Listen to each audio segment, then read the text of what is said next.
إن الحمد لله نحمده ونستعينه ونستغفره ونعوذ بالله من شرور أنفسنا ومن سيئات أعمالنا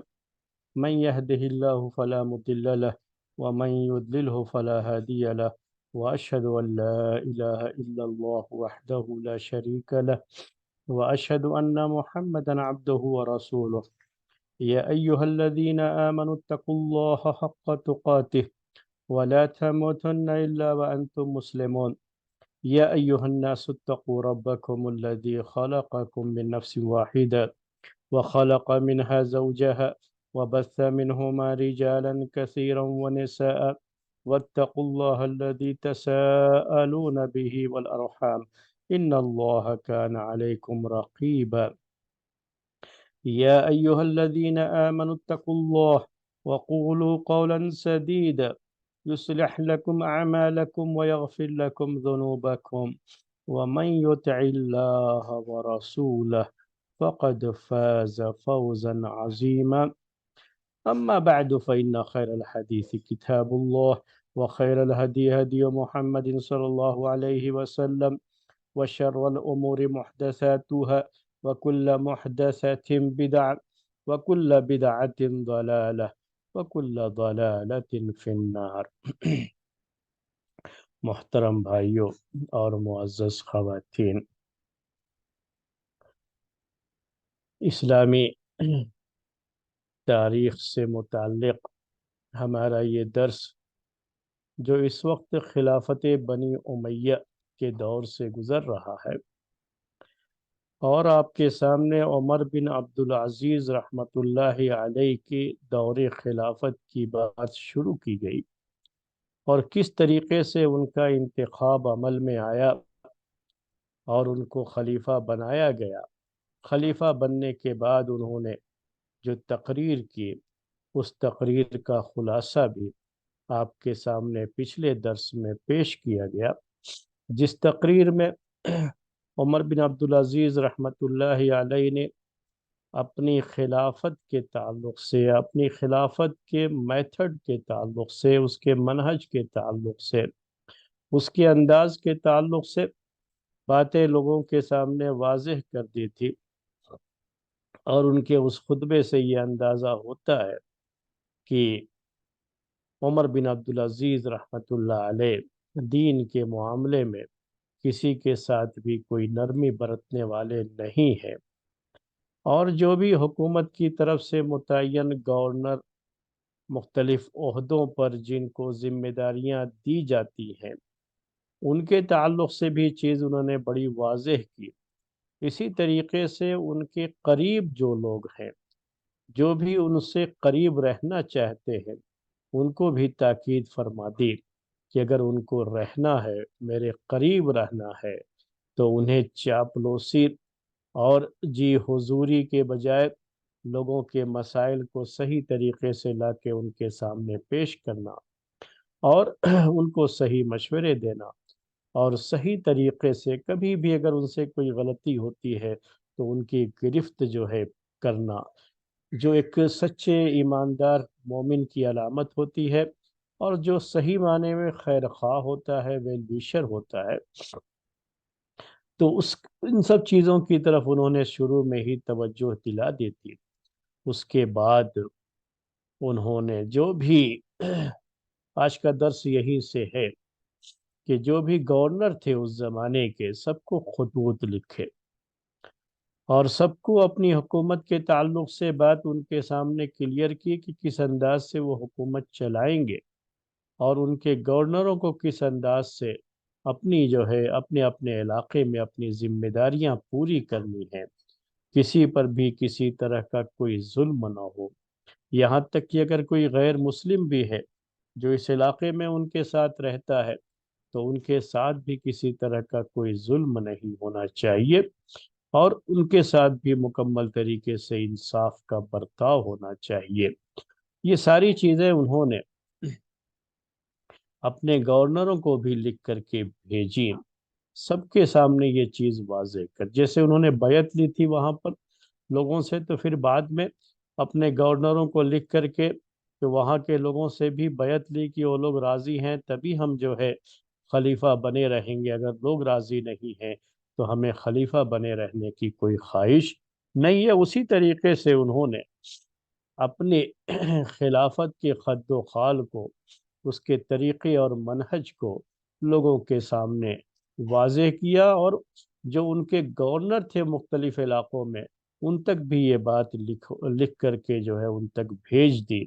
کہ ان کو بھی اس کا صحیح طریقے سے علم ہو سکے۔ عمر بن عبدالعزیز رحمۃ اللہ علیہ کی شدید خواہش تھی کہ کتاب و سنت پر ان کا خود بھی عمل ہو اور پوری امت کتاب و سنت کی پابند رہے۔ خود بھی نیک تھے تو وہ چاہتے تھے کہ جو ہے سب لوگ ان کے جیسے نیک بن جائے، اس کے لیے انہوں نے کوششیں کی۔ ان کی بڑی کوشش اس سلسلے میں یہ رہی کہ انہوں نے دین کو پھیلانے میں، دین کی نشر و اشاعت کی طرف بڑی توجہ دی، اور خاص طریقے سے سنت کا معاملہ، حدیث کا معاملہ، اس کی طرف ان کی توجہ بہت زیادہ رہی۔ ان کے ذہن میں ایک بات یہ تھی کہ کہیں ایسا نہ ہو کہ یہ حدیثیں جو ہم سن رہے ہیں، جو لوگ زبان سے بیان کرتے رہتے ہیں، لوگوں تک پہنچتی رہتی ہیں یہ حدیثیں، بہت سارے صحابہ تابعین نے حدیثیں اپنے پاس لکھی بھی تھیں، وہ بھی اپنی جگہ پر سب صحیح ہے، لیکن ہر آدمی کے ہاتھ میں تو نہیں ہے یہ۔ جیسے ابھی اس وقت کیا ہے معاملہ کہ ہر کتاب پرنٹ ہو کر کے کسی آدمی کے پاس، کوئی بھی چاہے تو اسے خرید سکتا ہے نا، تو وہ سسٹم تو بہرحال نہیں تھا۔ لکھنے کا تھا کہ لکھا گیا، حدیثیں بھی لکھی گئی، اللہ کے رسول صلی اللہ علیہ وسلم کے زمانے میں بھی لکھی گئی، صحابہ میں سے بعض لوگوں کے پاس صحیفے موجود تھے جس میں انہوں نے حدیثیں لکھی تھیں۔ عمر بن عاص رحمۃ اللہ رضی اللہ تعالی عنہ، عبداللہ بن عمر بن عاص رضی اللہ تعالی عنہ، ان کے پاس ایک صحیفہ، وہ حدیثیں زیادہ لکھا کرتے تھے، تو وہ صحیفہ صادقہ تھا۔ حمام بن منبہ بعد میں تابعی ہوتے ہیں، ان کی جو روایات ہیں ابو ہریرہ رضی اللہ تعالی عنہ سے، باقاعدہ وہ بھی ایک صحیفے کی شکل میں جو ہے سب لکھی ہوئی موجود تھیں۔ لیکن جیسے قرآن کا معاملہ تھا، اللہ کے رسول صلی اللہ علیہ وسلم کے زمانے میں کہ قرآن صحابہ کے پاس لکھا ہوا تو تھا، لیکن مصحف کی شکل میں ایک جگہ اکٹھا نہیں کیا گیا تھا، اور لوگوں کو یہ جو ہے دستیاب نہیں تھا، یعنی میسر نہیں تھا۔ ہر ایک کے پاس کوئی بھی چاہے تو اسے دیکھے، پورا پڑھے، وہ کسی کے پاس بھی ویسا نہیں ہوتا تھا۔ یہ چیزیں ہیں کچھ سمجھنے کی، اس کو اچھی طرح سے آپ سمجھ لیجئے۔ یہ اصل میں آپ ابھی جو بحث میں نے چھیڑ دیا ہے نا، اس کا تعلق کچھ دین کے مسائل سے بھی ہے۔ کبھی کبھی سیکھنے کے لیے آپ کو ایسے بہت سے جو ہے لوگوں کے اقوال مل جائیں گے، لوگوں کی باتیں آپ سنیں گے، خاص طریقے سے جو خطیب لوگ ہوتے ہیں، تقریر کرنے والے، ان کی تقریریں آپ سنیں گے کہ آپ کو علم حاصل کرنا ہے تو آپ کو جو ہے کتابیں نہیں پڑھنی ہیں، علماء سے علم حاصل کرنا ہے۔ تو یہ اس وقت وہ پھر جو ہے وہ اقوال پیش کرتے ہیں، اس زمانے کی جو صحابہ تابعین کے اقوال ہے۔ اس زمانے میں جو علم حاصل کیا جاتا تھا وہ اصل میں کیا ہوتا تھا کہ جن کے پاس علم ہے ان کی زبانی ہی سن کر کے حاصل کرنا ہوتا تھا، کیونکہ یہ لکھنے کا جو معاملہ تھا، چاہے قرآن ہو چاہے حدیث ہو، یہ اگر لکھا بھی گیا تو چند صحابہ کے پاس ہی وہ چیزیں ہوتی تھیں، وہ ہر ایک کے پاس نہیں ہوتی تھی، یعنی ہر ایک کے لیے اویلیبل نہیں ہوتی تھیں۔ جو بھی نئے نئے مسلمان ہوں گے تو ان کو جو ہے یہ ان کے ہاتھ میں پکڑا دیا جائے کہ آپ پڑھیے اور اس کا ترجمہ پڑھیے۔ کچھ بھی جو ہے اس زمانے میں یہ سب چیزیں نہیں ہوا کرتی تھی، وہ جو بھی ہے زبانی لوگوں کو چیزیں یاد رہتی تھی اور لوگ اسے بیان کرتے تھے۔ تو جب تک ان سے جا کر کے نہیں حاصل کریں گے، ان کی زبان سے نہیں سنیں گے، تب تک علم حاصل کرنے کا اور کوئی اس زمانے میں شکل ہی نہیں تھی اس کے علاوہ۔ آپ نے وہ حدیث سنی ہوگی، بڑی مشہور حدیث ہے کہ ایک صحابی اللہ کے رسول صلی اللہ علیہ وسلم سے خواہش ظاہر کرتے ہیں کہ وہ عورت سے شادی کے تعلق سے جو عورت آ کر کے اپنے آپ کو ہبہ کرتی ہے، بعد میں جو ہے وہ معاملہ یہاں تک پہنچتا ہے کہ آپ مہر میں کیا دو گے، مہر میں کچھ نہیں ان کے پاس ہوتا ہے مہر میں دینے کے لیے. تو بات اس پہ آتی ہے کہ قرآن کی کتنی آیتیں، ان کو کتنی صورتیں یاد ہیں، انہوں نے صورتیں بتائی. تو اس زمانے میں قرآن بھی پڑھنے پڑھانے کا جو طریقہ تھا وہ یہی تھا. چونکہ مصحف کی شکل میں قرآن نہیں تھا، ابوبکر رضی اللہ تعالیٰ عنہ کے دور میں اسے ایک جگہ اکٹھا تو کیا گیا، لیکن وہ ایسا نہیں تھا کہ پرنٹ ہو کر کے ہر ایک صحابی کے ہاتھ میں ہے، ہر ایک تابعی کے ہاتھ میں نہیں. وہ بس ایک نسخہ اس کا ایک ہی لکھا ہوا، اور وہ ایک جگہ پر ابوبکر صدیق رضی اللہ تعالیٰ عنہ کے پاس ہے. وہ صرف حفاظت کے لیے کہ کوئی چیز اس میں سے چھوٹ نہ جائے، آگے چل کر کے کسی کا اختلاف نہ ہونے لگے. تو جب بھی کہیں کوئی اختلاف ہوگا تو اس کی طرف لوگ رجوع کر کے دیکھ لیں گے کہ اس میں کس طرح سے ہے، کیونکہ وہ ایک جگہ پر اکٹھا کر دیا گیا ہے، بیان کر دیا گیا. تو یہ وہ مصحف جو تھا، بعد میں عثمان رضی اللہ تعالیٰ عنہ کے دور خلافت میں بھی اور اس کے بعد کے دور میں بھی یہ مصحف جو تھا قرآن بھی، وہ صرف ایسے ہی رکھا ہوا تھا، اور اس مقصد سے تھا کہ لوگوں میں بعد میں کوئی اختلاف نہ ہونے پائے. ایسا نہیں تھا کہ وہ مصحف سے لوگ تلاوت کرتے تھے، ویسی شکل نہیں تھی اس زمانے میں. کیسے ہوتا تھا؟ کوئی نیا مسلمان ہوا یا کوئی بچہ ہے تو کیسے اس کو سکھایا جاتا تھا قرآن؟ پڑھتے تھے زبان سے، تو وہ سن کر کے ان کا وہ حافظہ بھی اتنا قوی تھا اس زمانے میں کہ صرف سنتے تھے تو یاد ہو جاتی تھی لوگوں کو چیزیں. تو سنتے تھے اور وہ سن کر کے یاد کرتے تھے. اسی لیے ان کو مقرئ کہا جاتا تھا اس زمانے میں، ان کو مقرئ کہا جاتا تھا. یعنی قرآن پڑھانے والا، اس کی شکل یہ ہوتی تھی کہ یہ جو مقرئ ہے وہ پڑھے گا ایک ایک آیت، اور سامنے والا سن کر کے وہ پڑھے گا اور اس کو یاد ہو جائے گی وہ چیز. جیسے آج کل آپ کو باقاعدہ ایک ایک حرف کی پہچان کروانا، پھر اس کو جو ہے پڑھنا، پڑھتا ہے بچہ پھر پڑھنا شروع کر دیتا ہے، اس طریقے سے قرآن کی تلاوت کرنا شروع کر دیتا ہے. جیسے آج کل آپ تلاوت کرتے ہیں نا، ویسا صحابہ تابعین کے دور میں یہ طریقہ نہیں تھا اس کا. تو یہ بہت بعد میں یہ چیز آئی، جب پرنٹ، جب جو ہے لکھ کر کے، پرنٹ کا نہیں، پرنٹ تو بہت بعد میں ہے، لیکن لکھنے کا، جب لکھنے کا رواج بہت بڑھ گیا اور ہر ایک جو ہے اپنے پاس ہر ایک کو لکھنا آنے لگا، تو وہ لکھ کر کے چیزیں اپنے پاس رکھتے تھے اور جو ہے کئی کئی نسخے اس کے بناتے تھے. اب استاد کے پاس جو چیز لکھی ہوئی ہے حدیثوں میں، تو شاگرد کیا کرتا تھا، اس کا اسٹوڈنٹ کیا کرتا تھا کہ وہ بھی لکھ لیا کرتا تھا اس کو، تو وہ لکھ کر کے اپنے پاس رکھ لیا ہے. تو اسی طریقے سے خود لکھ کر کے ہی رکھنا پڑتا تھا. تو جن کو لکھنا نہیں آتا تھا تو ان کے پاس تو کوئی ویسی چیز نہیں رہے گی، وہ جو کچھ بھی ہے وہ زبانی سنیں گے اور وہی اسے یاد رکھیں گے. اور لکھنے میں بھی جو چیزیں ہوتی تھیں، جیسے ابھی زیر زبر پیش آپ کے پاس ہے، نقطے ہیں، یہ سب نہیں ہوتے تھے اس وقت لکھنے میں بھی. تو وہ بھی لکھی ہوئی چیز بھی جب تک آپ کو علم نہیں ہوگا اس کا، آپ پڑھ نہیں سکتے تھے. اسی لیے استاد کے پاس ہی اسے پڑھنا ضروری ہوتا تھا، ورنہ اگر خود سے پڑھنے بیٹھیں گے تو غلط پڑھ جائیں گے. نقطے نہ ہو تو آپ خود ہی سوچ لیجئے کہ نقطے نہ ہو تو آپ جیم پڑھیں گے کہ ہاں پڑھیں گے، خواہ پڑھیں گے، کیا پڑھیں گے؟ وہ آپ کے لیے ایک پریشانی، کوئی بھی آدمی ان کے لیے ایک پریشانی کی بات ہوگی نا وہ. تو جن کو اس کو وہ چیزیں یاد ہوتی تھی نا، ان کو پتا ہوتا تھا کہ یہ کیا ہے اور اسے کیا پڑھنا ہے. تو وہ جیسا پڑھتے تھے ویسا ہی سن کر کے سامنے والا بھی پڑھتا تھا. بعد میں جب نقطے وغیرہ لگا دیے گئے، اعراب وغیرہ لگا دیے گئے، یہ اعراب جو ہے یعنی زیر زبر پیش، یہ کافی دنوں، کافی جو ہے سالوں کے بعد لگائے گئے، تو لوگوں کے لیے تھوڑی آسانی ہو گئی کہ وہ خود بھی ڈائریکٹ اس کو پڑھ سکتے تھے، اور لکھنے کا رواج بھی بہت بڑھ گیا. تب وہ چیز شروع ہوئی. تو میں اس لیے یہ باتیں پیش کر دیا آپ کے سامنے کہ آج کے درس میں اصل میں وہ بات آنے والی ہے. تو عمر بن عبدالعزیز رحمت اللہ علیہ کے دور خلافت میں انہوں نے جو ایک بڑا اہم کام کیا وہ یہ تھا، علم کے تعلق سے زیادہ ان کی جو ہے، ان کے جو کارنامے ہیں نا وہ اسی طرح کے ہیں. تو حدیث کے تعلق سے انہوں نے ایک بڑا جو ہے اچھا جو اسٹینڈ لیا، وہ یہ کہ سرکاری پیمانے یعنی حکومتی لیول پر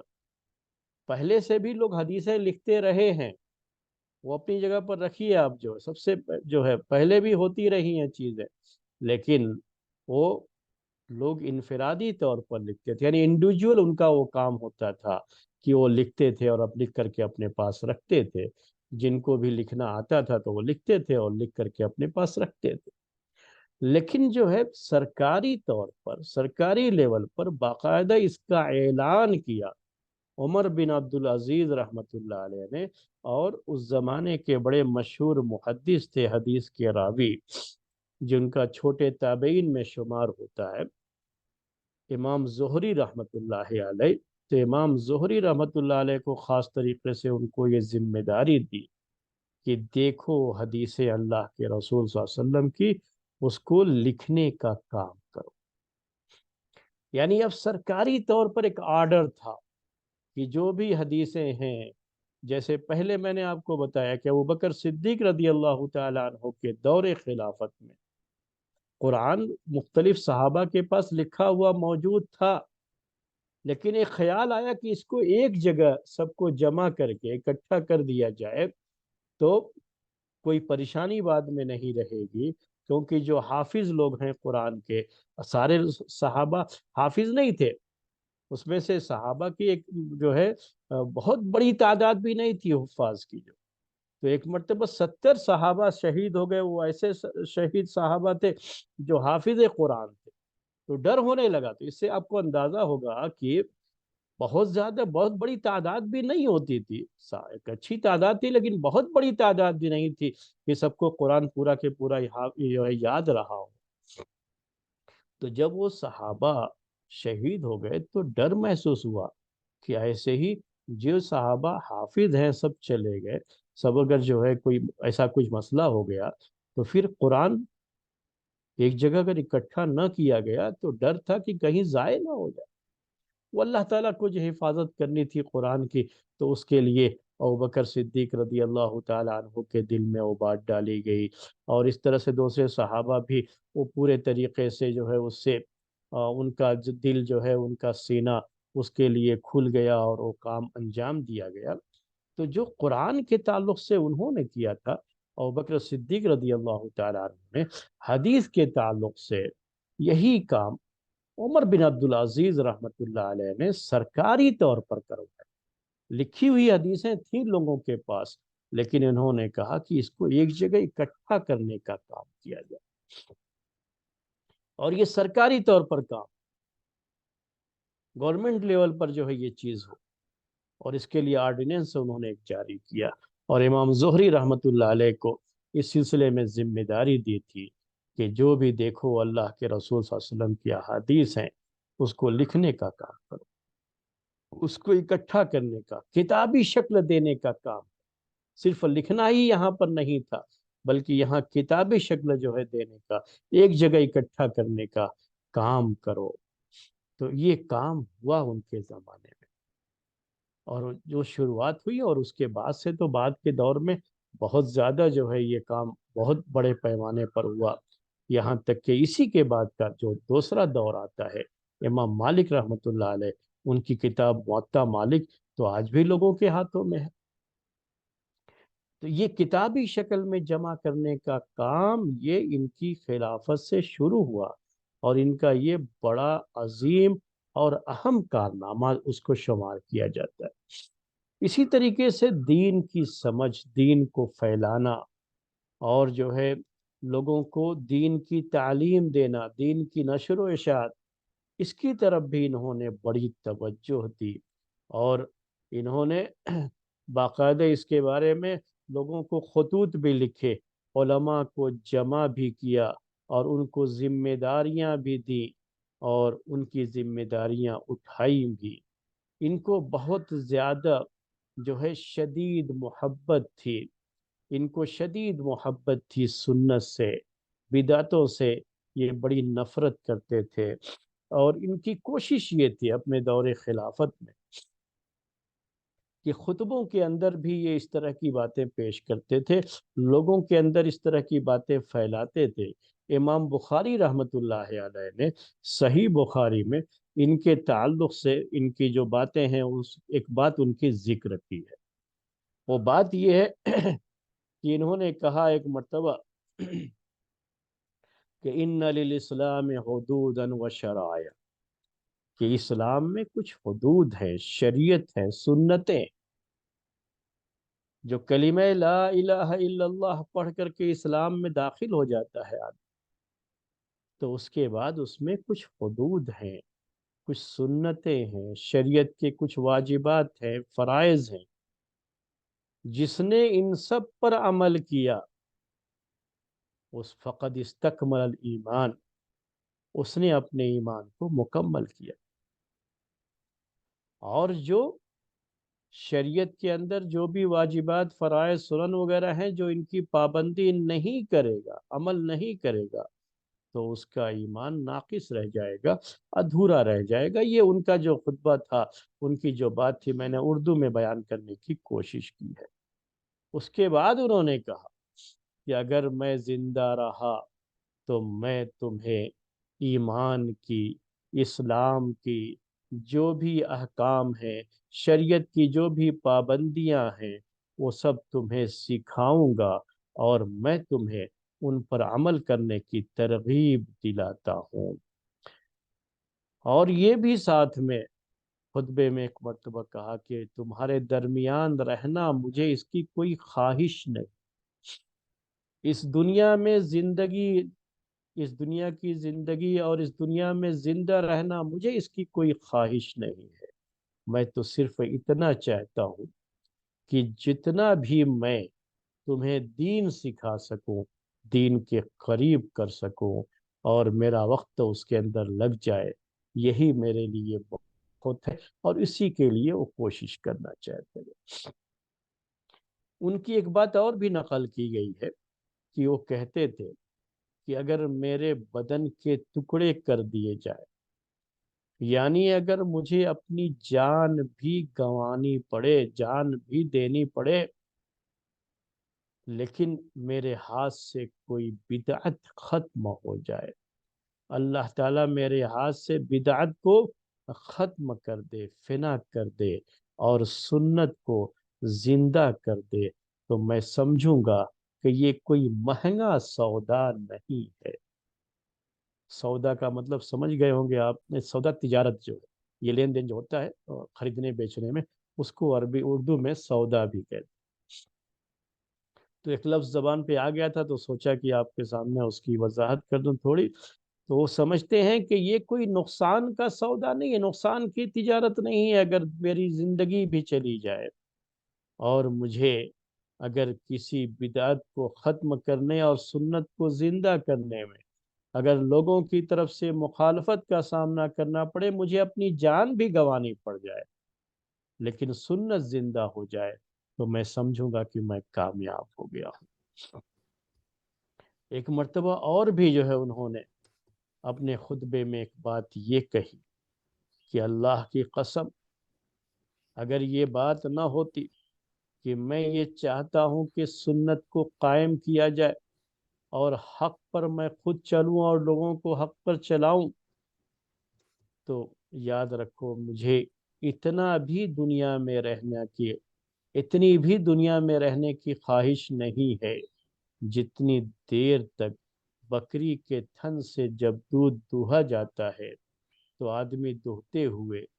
کبھی چھوڑ دیتا ہے، پھر اس کے بعد دوبارہ تھن کو پکڑ کر کے دوہتا ہے۔ تو یہ جو بیچ کا وقفہ ہوتا ہے نا، یہ تھوڑا سا جو وقت جو ہے وقت ہوتا ہے اس کا، جسے آپ انٹرول کہہ سکتے ہیں، یا جو تھوڑا سا وقفہ ہے اس کا، یا آج کی زبان میں بریک جسے بہت زیادہ بچے استعمال کرتے رہتے ہیں، کلاسوں جو ہے جو یعنی پڑھنے پڑھانے والے لوگ بیچ میں ایک بریک لے لیتے ہیں، تو یہ جو تھوڑا سا بریک ہے نا دودھ دوہنے میں، تھن کو پکڑنے اور چھوڑنے کا، کہا کہ اتنی دیر تک بھی مجھے دنیا میں رہنے کی خواہش نہیں ہے، بس یہ ہے کہ جب تک میں زندہ ہوں سنت کو زندہ کروں، اور کچھ غلط چیز ہو تو اس کو ختم کرنے کی کوشش کروں۔ تو میرا یہ مقصد تھا کہنے کا کہ انہوں نے اس کی طرف بڑی توجہ دی کہ لوگوں کو دین سکھایا جائے، دین کی تعلیمات لوگوں میں عام کی جائے، اور اس کے لیے انہوں نے علماء کو منتخب کیا، علماء پر ذمہ داریاں ڈالیں کہ آپ لوگ یہ کام انجام دیجیے، اور علماء کو کہا کہ تم لوگ اپنے علم کو اپنے پاس لے کر کے بیٹھو مت، اس علم کی نشر و اشاعت کرو۔ نشر و اشاعت کا مطلب یہی کہ پھیلاؤ لوگوں میں اس دین کو، کیونکہ یہ علم، یہ دین اسی وقت برباد ہوگا جب یہ راز بن جائے، سیکرٹ بن جائے، یعنی جس کے پاس جو ہے نا وہ اپنا کونے میں لے کر کے بیٹھ گیا، لوگوں کے درمیان نہیں گیا، لوگوں کو بتایا نہیں، سکھایا نہیں، یہ دین ہی ختم ہو جائے گا، یہ دین کی تعلیمات ختم ہو جائیں گی۔ آپ کو اپنا علم پھیلانا ہے۔ کبھی کبھی میں یہ مثال دیا کرتا ہوں اپنے شاگردوں کو، آپ کو بھی وہ مثال دے دیتا ہوں، ہو سکتا ہے کبھی پہلے بھی دیا ہو، کہ ایک طب یونانی جو ہے نا، یونانی میڈیسن آپ جو ہے اس کے بارے میں سنتے رہتے ہوں گے، تو حکیم لوگ ہوا کرتے تھے پہلے، ان کو حکیم کہا جاتا تھا، وہ طب یونانی سے ہی سب کا تعلق ہے۔ آج کل تو باقاعدہ یہ کورس ہوتا ہے یونانی میڈیسن کے تعلق سے، BUMS جسے کہا جاتا ہے، کہ بیچلر آف یونانی میڈیسن۔ تو یہ جو باقاعدہ ڈاکٹر لوگ بنتے ہیں اسے پڑھ کر کے، وہ کتابیں پڑھ کر کے بنتے ہیں، اور یہ کتابیں کس نے کن لوگوں نے لکھی ہیں؟ جو کتابیں اس میں پڑھائی جاتی ہیں وہ حکیم لوگ ہیں، جو پہلے ان کو حکیم کہا جاتا تھا، بڑے مشہور حکیم ہوا کرتے تھے۔ آج صرف ان کا نام سنتے ہیں ہم لوگ، اور بڑے بڑے جو بادشاہ لوگ گزرے ہوئے ہیں پچھلے زمانے میں، حاکم لوگ، خلیفہ اور جو ہے امیر لوگ گزرے ہوئے ہیں نا، تو ان کے دربار میں جو حکیم لوگ ہی ہوتے تھے۔ جیسے آج کل بڑے بڑے ڈاکٹر جو ہے، ڈگری ہولڈر ڈاکٹر ہوتے ہیں، ان کے باقاعدہ جو ہے خاص علاج کرنے والے بادشاہوں وغیرہ کے آج کے دور میں، تو اس زمانے میں حکیم ہوا۔ تو ان حکمہ کے اندر ایک صلاحیت تھی، اللہ تعالیٰ نے دے رکھی تھی، کہ وہ انسان کی نبض پکڑتے تھے، تو مریض کو بولنے کی اجازت نہیں ہوتی تھی کہ ان کو کیا پریشانی ہے وہ بیان کریں ڈاکٹر کو، حکیم کو، نہیں، ان کو چپ رہنا ہوتا تھا، اور یہ خود جو ہے صرف نبض دیکھ کر کے یہ بتا دیتے تھے کہ ان کو بیماری کیا ہے، ان کو پریشانی کیا ہے۔ کچھ اس طرح کی صلاحیت تھی ان کے پاس۔ آج تو جب تک 10 طرح کا ٹیسٹ نہیں کریں گے تب تک خود ڈاکٹر کو بھی پتا نہیں کہ بیماری کیا ہوتی، وہ صرف آپ سے پوچھتے ہیں کیا ہے کیا، اس کے بعد وہ دوا لکھ کر کے آپ کو دے دیتے ہیں۔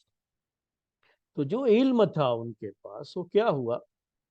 یہ میں جو مثال دیا وہ یہ بتانے کے لیے کہ یہ علم آہستہ آہستہ دنیا سے ختم ہو، وہ حکیم اپنا وہ علم بعد والوں تک منتقل نہیں کر سکے،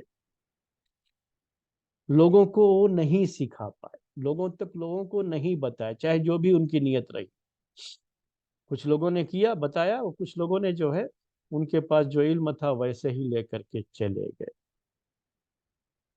ان میں سے بعض لوگوں نے اپنی اولاد کے بارے میں کوشش ضرور کی کہ ان کی اولاد ان کے بعد اس کام کو سنبھالے، وہ ضرور جو ہے باپ کی گدی پر بیٹھے ہیں،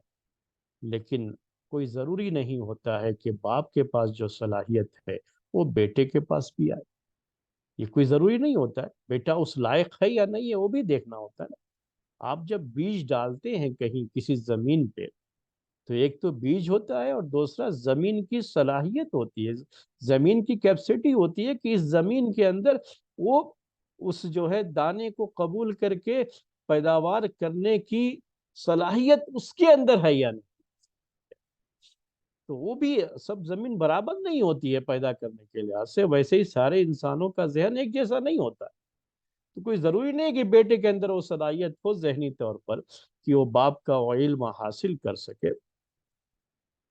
تو انہوں نے بیٹے کے بارے میں کوشش کی، بیٹا اتنا کامیاب نہیں، کسی کے ہاں بیٹے نہیں رہے، تو یہ لوگ ہمیشہ کچھ نہ کچھ چھپا کے رکھتے تھے اپنی اہمیت کو جتانے کے لیے۔ آخر ہوتے ہوتے یہ علم اتنا جس انداز سے ہونا چاہیے تھا نا، وہ علم ابھی نہیں رہا ہے، ورنہ یہ بہت ہی اچھا علاج مانا جاتا تھا، کسی زمانے میں اس کی بڑی شہرت ہوتی تھی۔ تو ویسے ہی میں اس سے جوڑنے کے لیے مثال دیا آپ کو کہ علم کا معاملہ، دین کے علم کا معاملہ بھی ایسے ہی ہے کہ اگر یہ علماء ایسے ہی اپنے اپنے کونوں میں بیٹھے رہ جائیں گے، پبلک میں نہیں جائیں گے، پبلک لیول سے میں بات جو ہے ان کی باتیں نہیں ہوگی، ان کو دین نہیں سکھائیں گے۔ تقریر کرنے کا معاملہ نہیں ہے، تقریر تو آپ سنتے رہتے ہیں، لیکن تقریر میں دین نہیں سکھایا جا سکتا۔ تقریر میں صرف یہ ہوتا ہے کہ آپ کو کسی چیز پر ابھارا جا سکتا ہے، ترغیب دی جا سکتی ہے، آپ کو ڈرایا جا سکتا ہے، لیکن تقریر میں دین نہیں سکھایا جا سکتا۔ تو دین سکھانے کے لیے علماء کو انہوں نے کیا کیا، آج کے زمانے میں کہوں تو ہائر کیا، اور ان کو یہ ذمہ داری دی کہ آپ کو مختلف جگہوں پر جا کر کے، سفر کر کے وہاں کے لوگوں کو علم سکھانا ہے، آپ کی یہ ذمہ داری ہے۔ اور اس سلسلے میں انہوں نے دو اہم کام انجام دیے۔ ایک کام یہ کہ انہوں نے اپنے لوگوں کو، جو ان کے گورنر تھے، ان کو باقاعدہ خطوط لکھے، اور ان کو خطوط لکھ کر کے یہ حکم دیا کہ وہ علماء کے وظیفے جاری کریں، علماء کے وظیفے جاری کریں۔ یہ وظیفے کا مطلب کیا ہے؟ یعنی باقاعدہ ان کو گورنمنٹ کی طرف سے، باقاعدہ ان کو حکومت کی طرف سے پیسے مہینے مہینے ملتے رہیں گے، جو بھی شکل ہے۔ میں نے مہینے کا لفظ استعمال کر دیا آج کے لحاظ سے، چونکہ سیلریز ابھی مہینے کے لحاظ سے ملتی ہیں۔ تو ان کی جو صورت ہوتی تھی، ان کی جو بھی ضروریات ہیں، اس کو اس زمانے میں رزق کہا جاتا تھا۔ یہ باقاعدہ حکومتی فنڈ سے اس کو جاری کرنے کا حکم دیا کہ بیت المال سے ان کے وظیفے مقرر کر دیے جائے۔ بیت المال میں مختلف طرح کے پیسے آتے ہیں، تو بیت المال سے وظیفے جاری کرنے کا آرڈر ان کے لیے، اور وہ سلسلہ بعد میں بھی چلتا رہا ہے۔ مقصد یہ تھا کہ یہ لوگ ان کی پوری توجہ علم کو پھیلانے کی طرف ہو، ان کے لیے روزی روٹی کا مسئلہ نہ رہے کہ یہ لوگ جو ہے اپنے بچوں کے لیے، اپنے گھر کے لیے مختلف کاموں میں لگے رہیں، اور دین کا یہ کام، دین کو پھیلانے کا یہ کام نہ ہو پائے۔ تو اسی لیے انہوں نے بہت اس کی طرف توجہ دیا۔ دوسرا کہ یہ کہ انہوں نے اہل علم کو یہ آرڈر کہ آپ کا کام یہ ہے کہ آپ علم کو پھیلائیں، جو سنتیں مردہ ہو چکی ہیں اسے زندہ کریں، اللہ کے رسول صلی اللہ علیہ وسلم کے لائے ہوئے اس دین اور اس شریعت کو لوگوں میں عام کریں۔ تو دونوں طرف سے انہوں نے خطوط لکھے، علماء کو بھی لکھے، ساتھ میں اپنے گورنروں کو بھی لکھے۔ علماء کو یہ ہدایت تھی کہ آپ لوگ دین کو پھیلانے کا کام کریں، اور عمال کو، گورنروں کو یہ ہدایت تھی کہ آپ علماء کے وظیفے مقرر کریں، اور ان کو ایسا بنائیں کہ ان کو روزی روٹی کے لیے اپنی علمی سرگرمیوں کو نہ چھوڑنا پڑے، ان کے لیے روزی روٹی کا کوئی مسئلہ نہیں رہنا چاہیے۔ اس سلسلے میں امام ذہبی رحمۃ اللہ علیہ نے یہ بات ذکر کی ہے کہ مختلف شہروں میں عمر بن عبدالعزیز رحمۃ اللہ علیہ نے بعض مشہور اس زمانے کے جو حدیث کے، قرآن کے عالم لوگ مانے جاتے تھے، ان کو بھیجا وہاں کے لوگوں کی تعلیم کے لیے۔ تو یہاں پر انہوں نے کیا کیا، بنو نمیر ایک قبیلہ تھا، اس قبیلے کی تعلیم و تربیت کے لیے، انہیں قرآن سکھانے کے لیے یزید بن ابی مالک کو بھیجا۔ مصر کے علاقے میں عبداللہ بن عمر رضی اللہ تعالی عنہ کے غلام نافع، جو حدیثیں روایت کرتے ہیں بڑی کثرت سے عبداللہ بن عمر رضی اللہ تعالیٰ عنہ سے،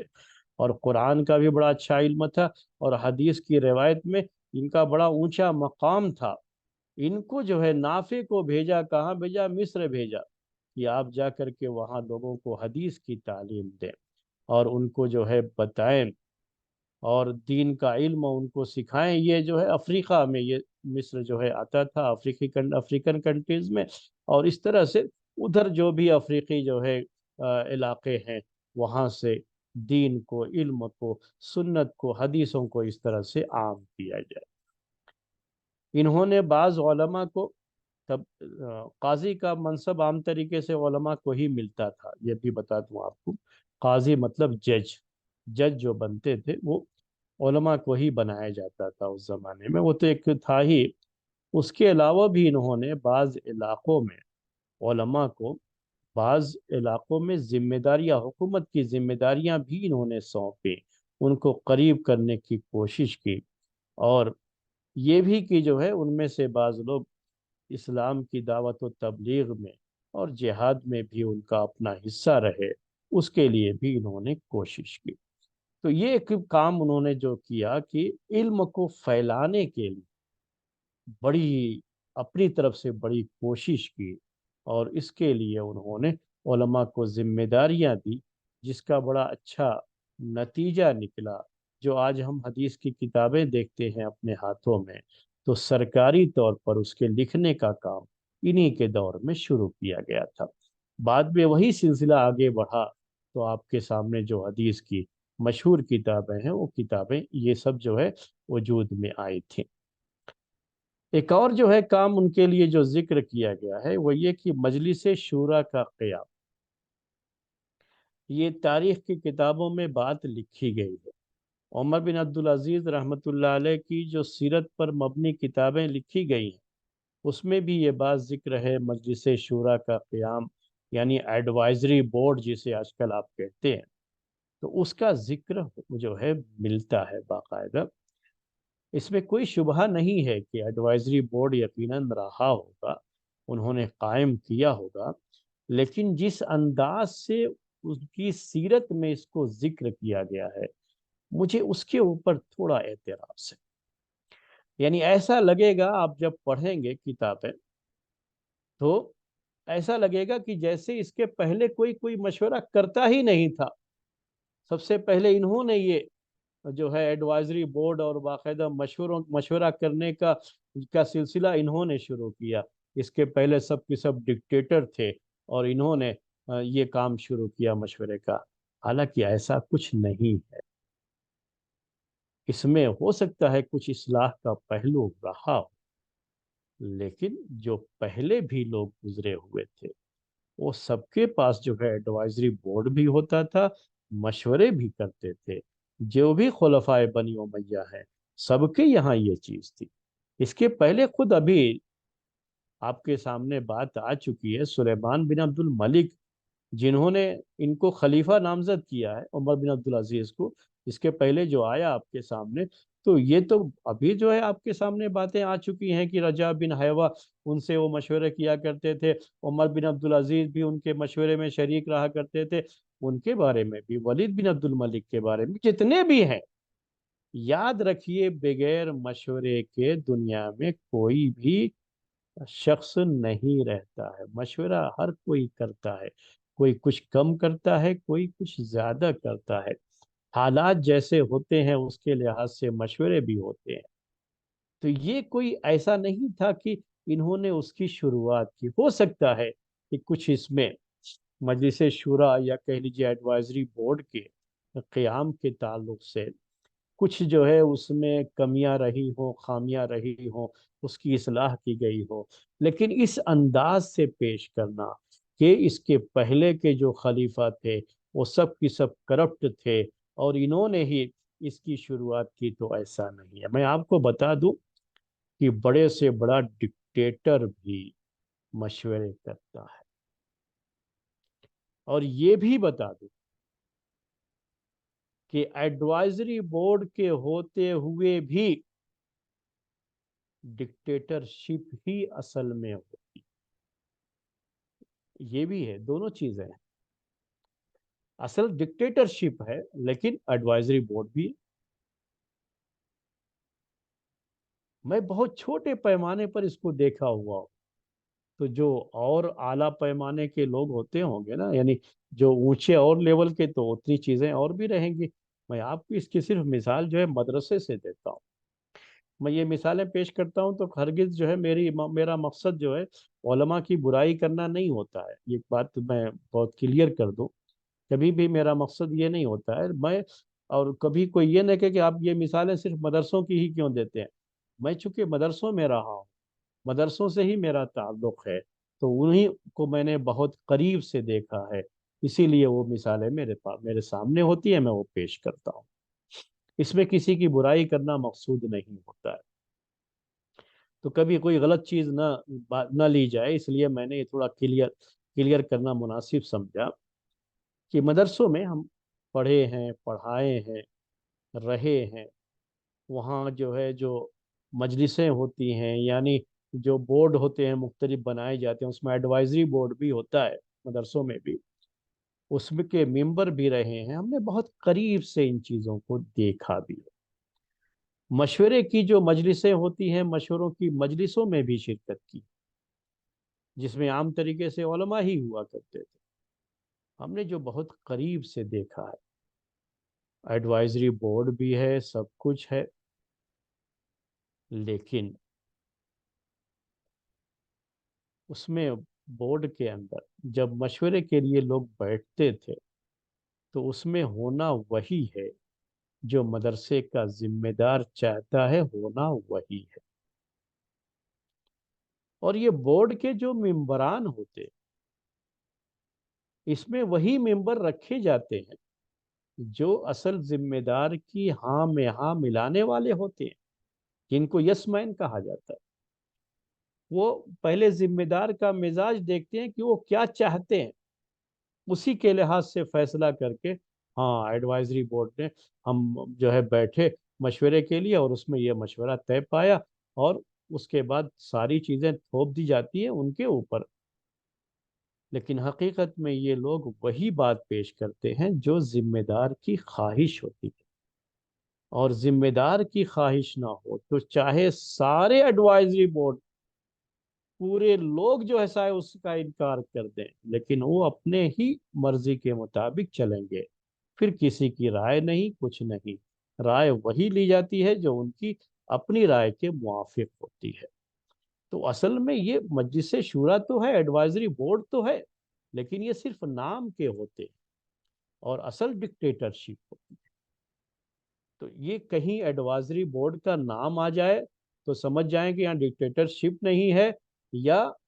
کہیں اگر یہ بورڈ نہیں، باقاعدہ بورڈ تو نہیں ہے، لیکن جب بھی جو شخص ہے جو حاکم ہے، ذمہ دار ہے،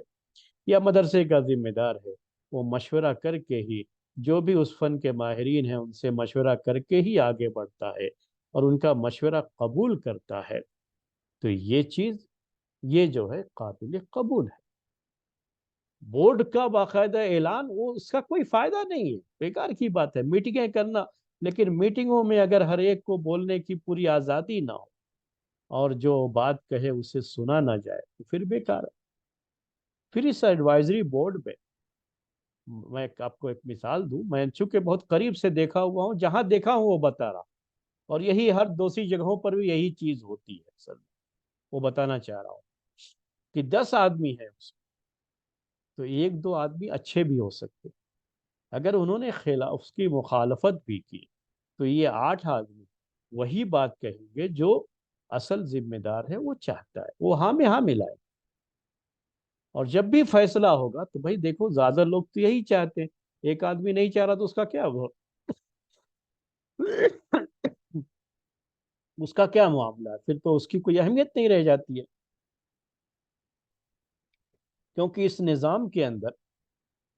یہ دیکھا جاتا ہے کہ تعداد کتنی ہے کس کی طرف. یہاں اس کی اہمیت نہیں دیکھی جاتی ہے کہ چاہے مخالفت کرنے والا ایک ہی ہے، لیکن وہ جو بات پیش کر رہا ہے اس کا وزن کیا ہے، وہ چیز نہیں دیکھی جاتی. تو وہ آدمی خاموشی اختیار کر لیتا ہے. ہم نے خود بھی آپ کو بتایا میں نے کہ میں نے خود بھی بہت سی جگہوں پر خاموشی اختیار کی کہ اگر ہم اپنی بات پیش بھی کریں گے تو ہماری بات 9 کے مقابلے میں کوئی اہمیت نہیں رکھے گی. تو پھر کیا ہے، 9 آدمی جو کہہ رہے ہیں وہی ہوگا، تو اور وہی اصل ذمہ دار کی خواہش بھی ہے، تو انہی کی خواہش کے مطابق اس مجلس میں فیصلے بھی ہوتے رہے. یہاں تک کہ ایک مرتبہ یہ میں آپ کو بتا دیتا ہوں، میں نے یہ خود اپنے کانوں سے سنے یہ مدرسے کی جو مجلس شورا کی بات بتا رہا ہوں، ایک مرتبہ سارے علماء ہی ہوتے ہیں اس میں، کوئی دوسرے بھی نہیں ہے، ابھی بتا رہا ہوں۔ یہاں تک کہا ایک ممبر نے، بڑے سینئر ممبر تھے، تو جو سیکریٹری تھے ادارے کے، وہی مجلس طلب کرتے تھے، یعنی میٹنگ طلب کرتے تھے، اور ساری باتیں ہوتی تھی۔ تو انہوں نے میٹنگ میں سب بیٹھ گئے لوگ، جو حاضر ہونے تھے، اصل جو ذمہ دار تھے وہ نہیں، وہ نہیں آئیں گے، آپ لوگ فیصلہ کر دیجئے اور مجھے بتا دیجئے۔ تو اس کے ایک سینئر ممبر نے کہا اس سیکریٹری سے، اس مجلس میں میں موجود تھا، اور جو ہے یعنی یا جو ہے میں نے جو ہے اسے سنا، وہ بات کیا کہ مذاق کے انداز میں ہی، لیکن وہ ایک حقیقت ہی چیز تھی کہ بھئی جو بھی بڑے صاحب کا حکم ہے وہ بتا دیجئے، اسے لکھ دیجئے، ہم لوگ سائن کر دیتے ہیں۔ میٹنگ کی کامیابی کے لیے جو اہم چیز ہے، جو بھی کھانے پینے کے لیے، میٹنگ کا مطلب یہ ہوتا تھا کہ کھانے پینے کے لیے جو ہے اسنیکس اور جو ہے چائے پانی کا پورا انتظام ہونا چاہیے، تو جو بھی منگانا ہے اس کے لیے منگا لیجئے دکان سے، ہم لوگ کھا پی لیتے ہیں اور سگنیچر کر دیتے ہیں، جو کہا ہے وہ آپ جو ہے لکھ کر کے سگنیچر لے لیجئے۔ تو ایسے ہی اصل حقیقت یہی تھی اس میں، کہ مشورے میں کبھی بھی وہی مشورہ آتا تھا جو اصل جو ذمہ دار ہے، جو چاہتا ہے، اسی کے لحاظ سے وہ چیز ہوتی ہے۔ وہ بھی باقاعدہ مجلس شورا بھی رہے گی، ساری چیزیں بھی رہیں گی، لیکن یہ نام سے کچھ نہیں ہوتا ہے میرے بھائی۔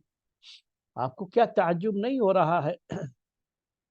ابھی جو آپ سن رہے ہیں مجھ سے عمر بن عبدالعزیز رحمۃ اللہ علیہ کے تعلق سے،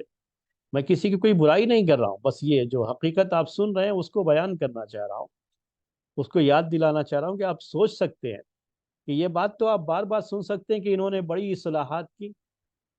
جو خلافت میں بہت سی جو ہے پہلے لوگوں کی طرف سے چیزیں ہو گئی تھیں اور غلط چیزیں آ گئی تھیں، ان سب کی انہوں نے اصلاحات کی ہیں، بار بار سن نہ رہے ہیں آپ۔ اور یہ ایک ایسی چیز ہے کہ آپ کسی سے بھی پوچھیں گے تو کہے گا، یعنی اس میں کوئی اختلاف نہیں ہے کہ انہوں نے بڑی اصلاحات کی، لیکن اس سے پہلے خود یہ مجلس شورا میں رہ چکے ہیں۔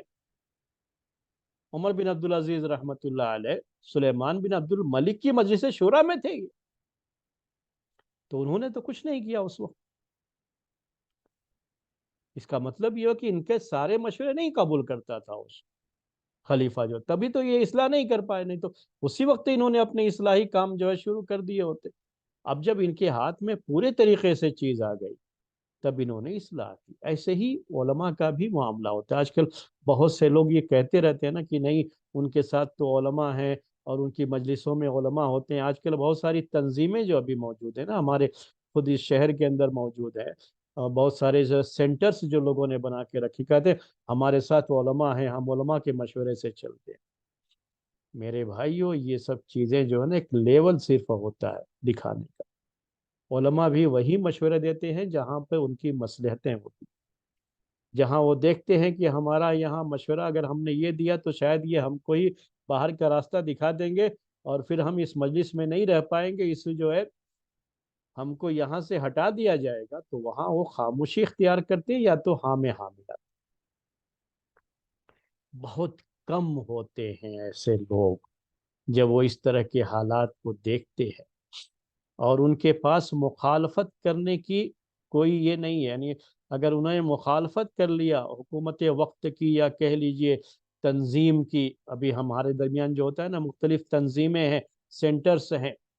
مخالفت کر دی تو اگر ان کے ہاتھ میں پاور ہوتا ہے تو ہمارے خلاف استعمال کریں گے وہ، تو اس وقت کیا کرتے ہیں وہ خاموشی کے ساتھ، نہیں بھائی میری صحت صحیح نہیں ہے، اس لیے اب تک تو آپ کے ساتھ تھا ایڈوائزری بورڈ میں، لیکن اب میں نہیں رہ سکتا، میری صحت ساتھ نہیں دے رہی، وہ اپنے آپ کو الگ کر دیتے ہیں۔ تو یہی اچھے لوگ ہیں آج کے دور۔ بہت کم ایسے لوگ ہیں لیکن ہیں، وہ اپنے آپ کو الگ کر لیتے ہیں۔ بعض لوگ تو بالکل کھلے مخالفت پہ آ جاتے ہیں، تو خیر ان کے ساتھ تو بڑا سخت معاملہ کیا جاتا ہے، اور ان کے خلاف جو کچھ بھی ہوتا ہے وہ آپ سمجھتے ہیں کہ سخت کارروائی ہوتی ہے ان کے خلاف۔ لیکن کچھ لوگ خاموشی کے ساتھ اپنے آپ کو اس سے الگ کر لیتے ہیں، اپنا کوئی عذر پیش کر دیتے ہیں کہ میری طبیعت صحیح نہیں ہے یا آج کل مجھے یہ پریشانی ہے جس کی وجہ سے میں یہ خدمت نہیں انجام دے سکتا، میں اپنے آپ کو اس سے الگ کرنا چاہتا ہوں، میں استعفیٰ دیتا ہوں۔ وہ استعفیٰ دے کر کے الگ ہو جاتے ہیں۔ تو یہ چیزیں ہیں نوٹ کرنے کی۔ تو عمر بن عبدالعزیز رحمۃ اللہ علیہ کی مجلس شورا کا جب ذکر آتا ہے، کتابیں آپ پڑھیں تو ایسا لگتا ہے جیسے ان کے پہلے کبھی کسی نے کسی سے مشورہ کیا ہی نہیں، سب سے پہلے انہوں نے یہ کام شروع کیا۔ ایسا کچھ نہیں ہے میرے بھائی، میری بہنوں، یہ کام پہلے بھی ہوتا رہا،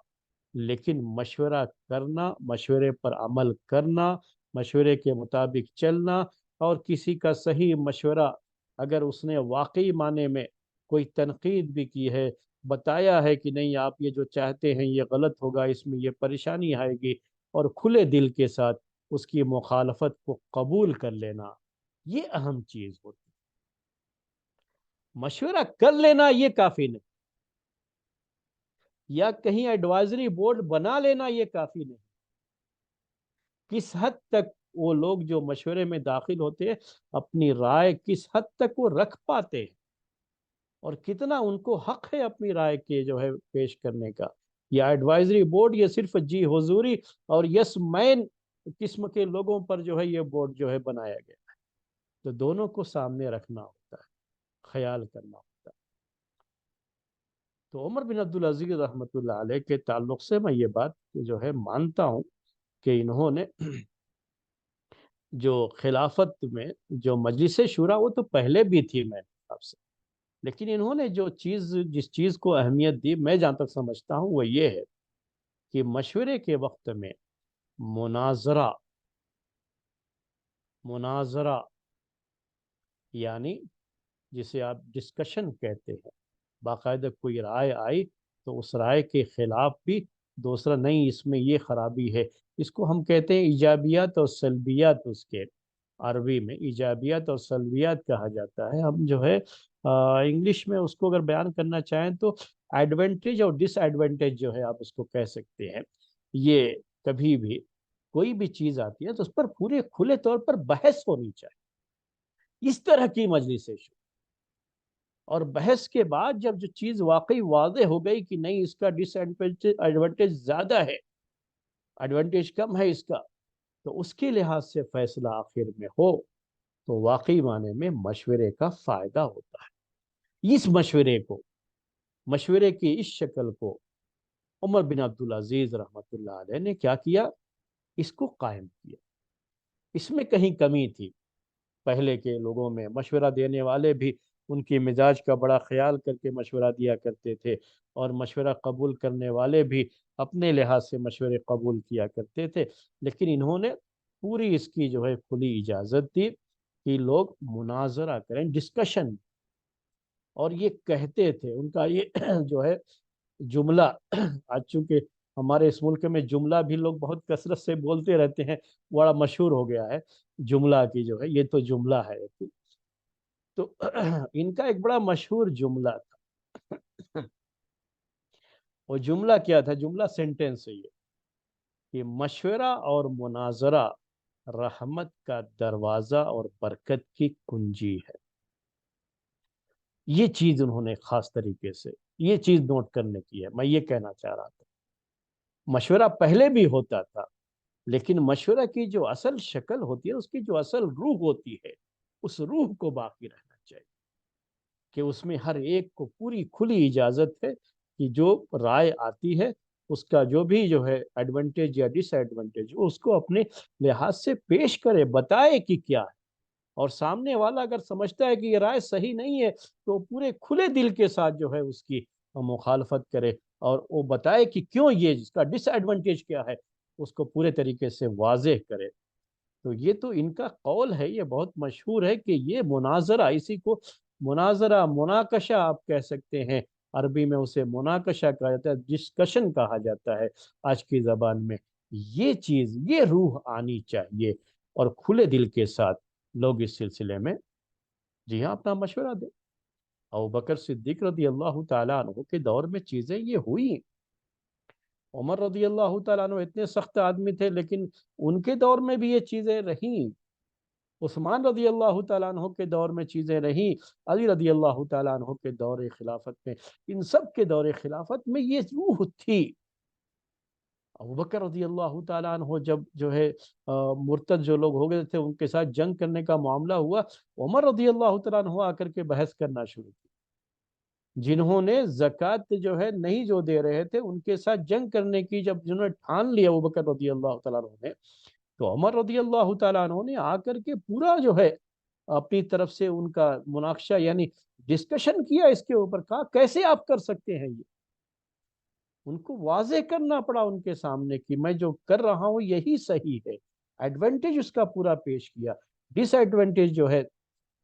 جو سوچ رہے تھے اس کے بارے میں بہت کلیئر کیا انہوں نے ابوبکر رضی اللہ تعالیٰ عنہ نے۔ تو آخر میں عمر رضی اللہ تعالیٰ عنہ کو بات سمجھ میں آئی، انہوں نے قبول بھی کیا۔ تو یہ جب تک یہ جو ہے نقاش، یہ ڈسکشن کھلے طور پر جب تک یہ چیز ہوتی رہے گی، تو عمر بن عبدالعزیز نے کہا کہ یہ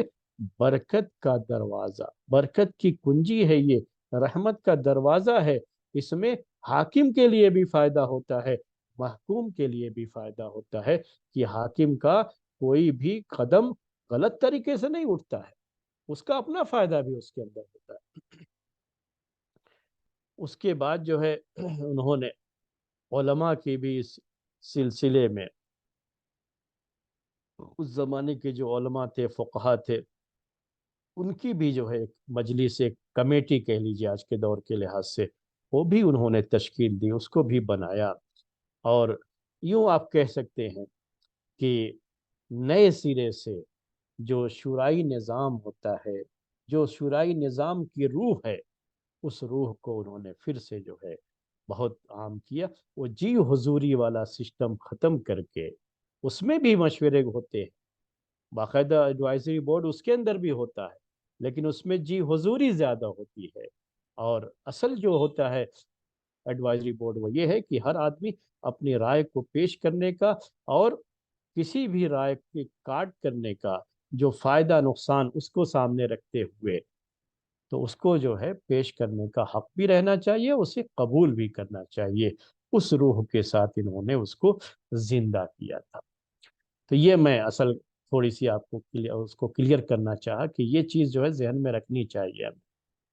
صرف شورائی نظام، مجلس شورا، ایڈوائزری بورڈ، یہ کافی نہیں، یہ تو ہر جگہ ہوتا ہے، ہر کمپنی میں ہوتا ہے، سارے لوگ کرتے ہیں یہ، ان کے ایڈوائزری بورڈ ہوتے ہیں،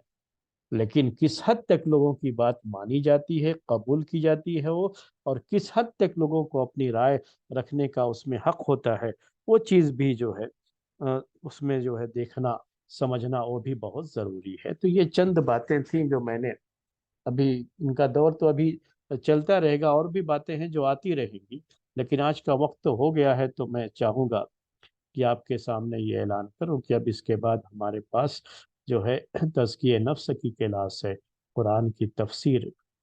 انشاءاللہ ہم وہ کلاس لیں گے۔ ایک اعلان کر دیں کہیں ہم آخر میں بھول نہ جائیں کہ آئندہ ہفتے نیکسٹ ویک جو ہے یہ درس نہیں ہوگا، جانتے ہی ہیں کہ چھٹیوں کا وہ